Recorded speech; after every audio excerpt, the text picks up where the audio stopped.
Hola y bienvenidos. Hoy vamos a sumergirnos en unos textos bastante interesantes que nos dan una visión particular sobre, bueno, sobre el orgullo, la innovación, cómo se sostiene una sociedad. Exacto. Y el punto de partida que nos da el material es fuerte, ¿no? Nos sitúa en Jerusalén. Sí, justo después de los eventos de octubre de 2023.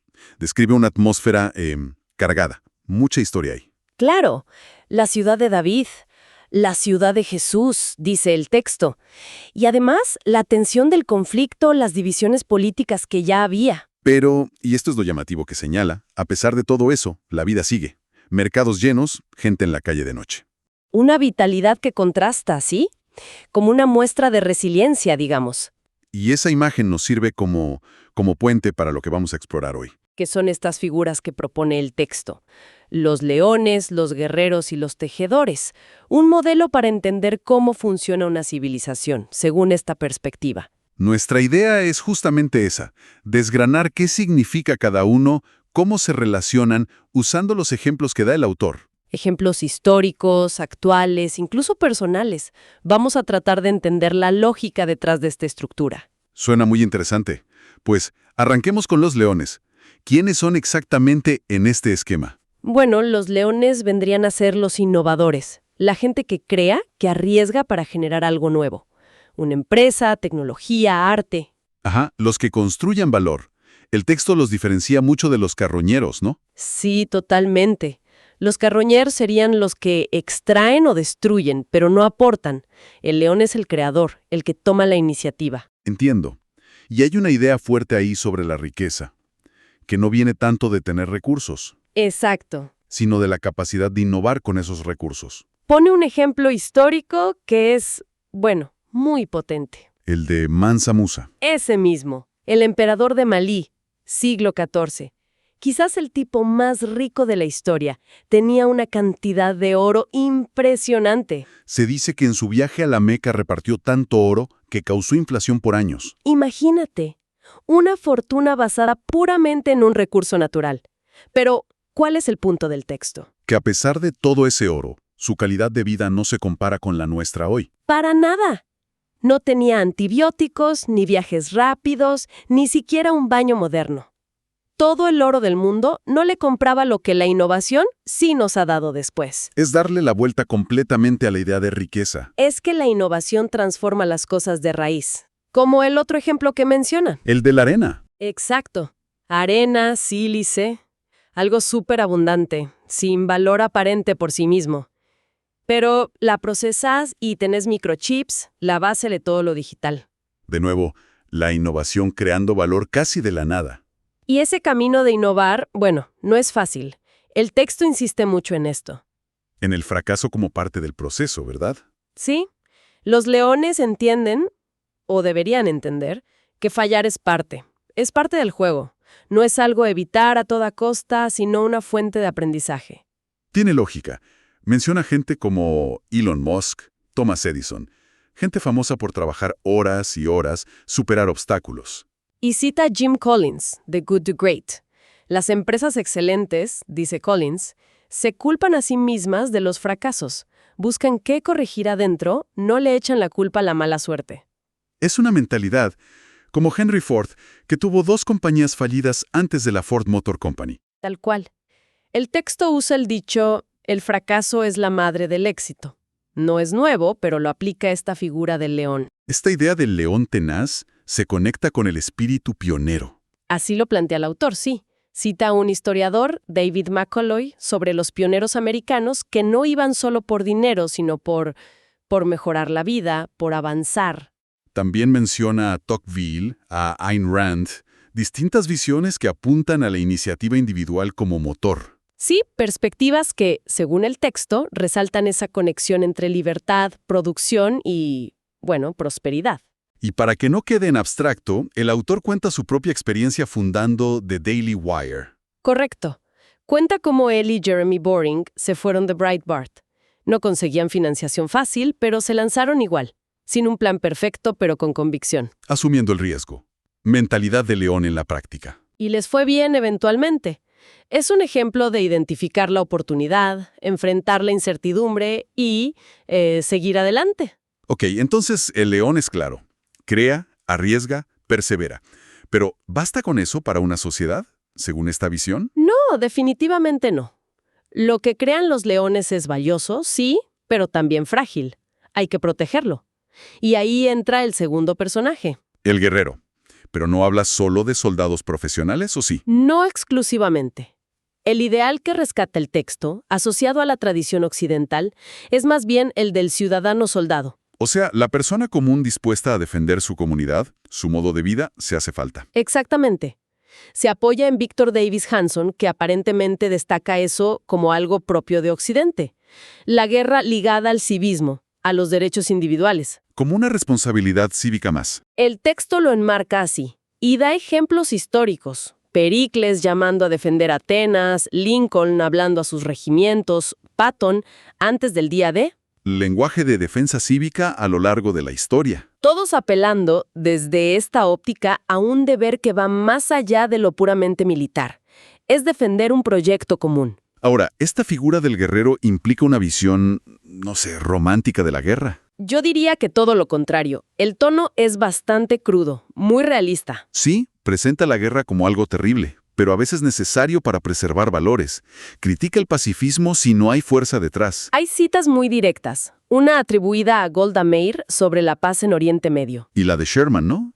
La guerra es crueldad y no se puede refinar. Durísima. Muy dura, no se anda con rodeos.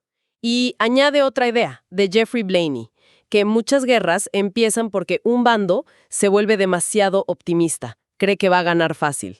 O sea que percibir debilidad en el otro puede ser peligroso. Puede invitar a la agresión, según esta línea de pensamiento. La falta de resolución percibida es un riesgo. Y ahí es donde el texto mete una anécdota más contemporánea, sobre política internacional. Sí, relata un supuesto comentario de Donald Trump sobre Putin, Ucrania y la OTAN. Es importante aclarar, lo presentamos como lo hace la fuente, ¿eh? Claro, es el ejemplo que usa el autor para argumentar sobre cómo la percepción de debilidad puede ser, bueno, problemática. No estamos validando la anécdota, sino explicando su uso en el texto. Exacto. El punto central del guerrero es esa disposición a defender, entendiendo los riesgos y la importancia de proyectar, digamos, resolución, para evitar conflictos. Entendido. Leones creando, guerreros protegiendo. Pero falta una pieza, decías. Falta el pegamento, la estructura interna. Faltan los tejedores. ¿Y cuál es su función? ¿Qué hacen los tejedores? Son los que construyen y cuidan el tejido social día a día. Es un trabajo quizás menos vistoso, pero esencial. ¿Cómo qué cosas, por ejemplo? Bueno, criar a los hijos, participar en la comunidad. El texto menciona asociaciones de padres, caridad, la iglesia o sinagoga local.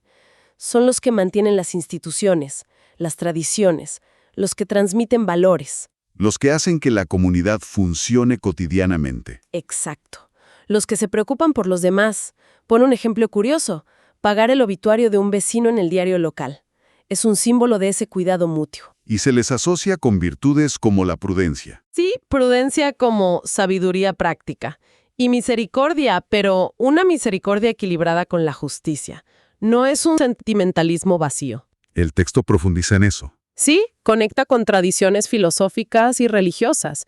Menciona a Aquino y la prudencia. Se refiere a proverbios en la Biblia y la figura de la mujer virtuosa. Ajá, como pilar del hogar y la comunidad. Y para la misericordia, cita a Shakespeare el discurso de Porcia en El Mercader de Venecia, que en la misericordia debe atemperar la justicia. Y también la tradición judía de Yom Kippur. Entonces, si los leones a veces rompen moldes y los guerreros defienden lo que hay, los tejedores, ¿cómo ven el cambio? Con cautela, diría yo, con una mirada a largo plazo. Cita a Russell Kirk, que hablaba de la sociedad como un tapiz. Un tapiz delicado. Eso. Los tejedores entienden que puedes añadir hilos nuevos, o sea, cambios, pero con cuidado para no romper el tejido entero. Buscan la continuidad, la preservación prudente. Y la familia, el matrimonio, parecen ser su ámbito central de actuación, ¿no? Totalmente. El texto describe el matrimonio como un compromiso fundamental. No fácil, ¿eh? Lo presenta como algo inherentemente riesgoso. Requiere trabajo constante, sacrificio, habilidades de tejedor. Sin duda.